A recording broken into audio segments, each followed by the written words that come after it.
Hello, this is fan Jeremy Zhang, the Barbara and Gerson Baker Curator of Chinese art.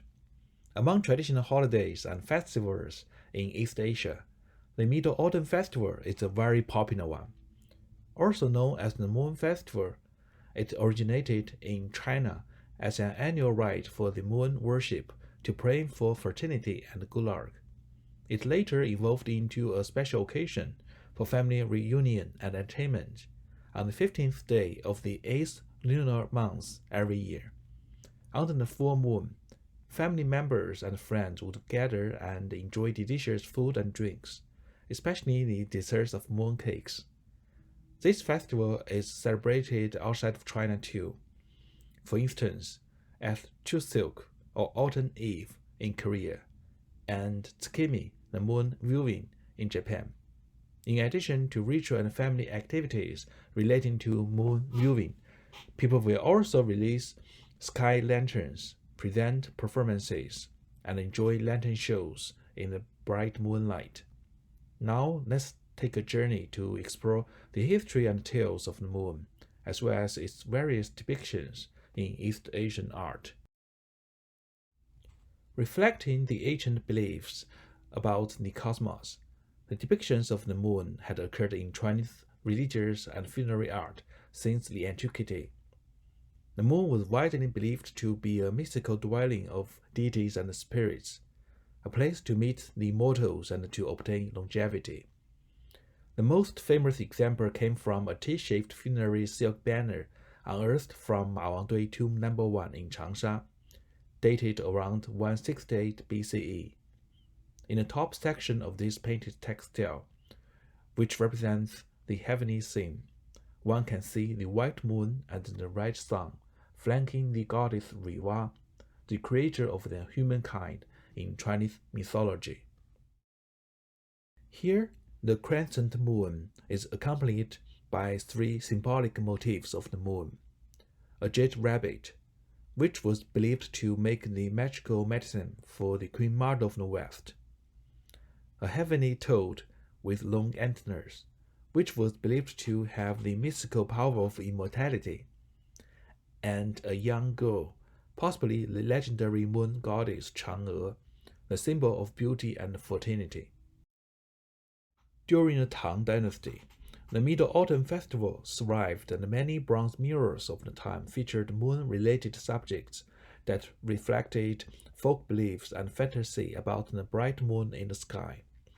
As you can see on the left, the moon goddess Chang'e and her pets, the jade rabbit and the toad, are on the two sides of the sweet olive tree that only grows on the moon.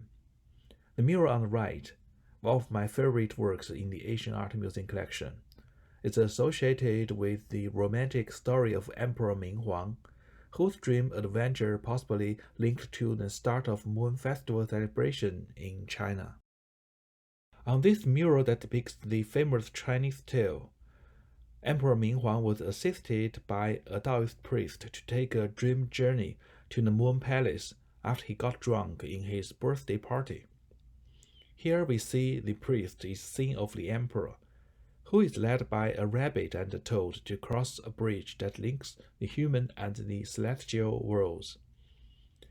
Goddess Chang'e has been descending with her maids to welcome the emperor to visit the Moon Palace. This magical experience allowed the emperor to meet the most beautiful deity and hear the best music in heaven. After he waked up, the emperor recorded the celestial music he heard and composed the famous melody named Rainbow Skirt and Feather Rope. Later, this emperor likely met the beautiful Lady Yang and selected her as his favorite consort, because he thought Lady Yang looked similar to the moon goddess in his dream. The romantic love story of Emperor Ming Huang and Consort Yang was later rendered into various plays and paintings, including this famous work from the Freer Gallery, titled Consort Yang Mounting a Horse. This scroll depicts Emperor Ming Huang waiting for his beloved consort to mount on a horse to have a spring outing together. Possibly boosted by the mystical experience of Ming Huang, The celebration of the Moon Festival became widespread since the 8th century. The unmatched beauty and elegancy of the Moon Goddess also made her a popular deity in Chinese art. This vivid sculpture of turquoise renders the seated Moon Goddess, who is turning around to take care of her rabbits. The rabbit on the right is using a mortar and pestle set to grind the elixir of immortality. Interestingly, the rabbit is said to be pounding rice cakes or mochi instead of grinding elixirs in Korean and Japanese tales. The full moon became a popular motif to convey the imagination about beauty and romance in modern and contemporary Chinese paintings. Here in a bamboo grove, a young girl is listening to the lute music and imagining the dance of goddess Chang'e on the moon, while watching the immortal crane returning to their heavenly home. In Japan, the moon and rabbit motifs are often associated with autumn, the season in which the beauty of the moon is most appreciated. Here, the painter Watanabe Saite applied Western watercolor techniques to vividly depict a rabbit with white and gray hair under a full white moon. It is notable that, instead of the werewolves and vampires in the Western moon tales, East Asian tales speak of the rabbits and toads with the full moon, and these creatures are treated as auspicious signs that offer longevity and fortune. Besides implications for romance and union, the full moon is also a powerful symbol in Chinese culture and literature. For generations, poets and scholars would compose poetry while banqueting and drinking with friends under the full moon that represented completeness and reunion. The round moon could not only inspire the imagination about the heavenly palaces and exotic places, but also remind them of their long separated relatives and friends living far away, though under the same moon at that very moment. The crescent moon is widely used as an elegant motif in decorative arts too, such as ceramics and lacquerware.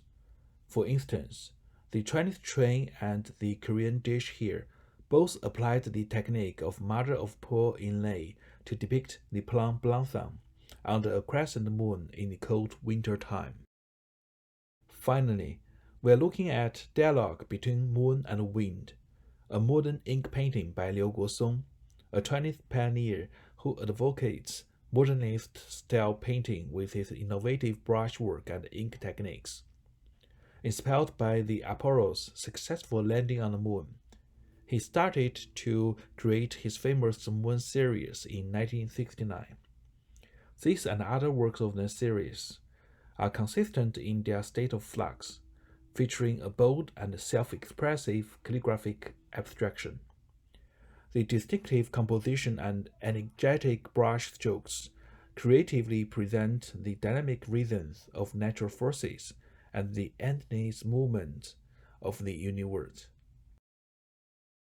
Hope you enjoyed this small selection of moon depictions from the Asian Art Museum. We are celebrating the Moon Festival with friends this year. Thanks.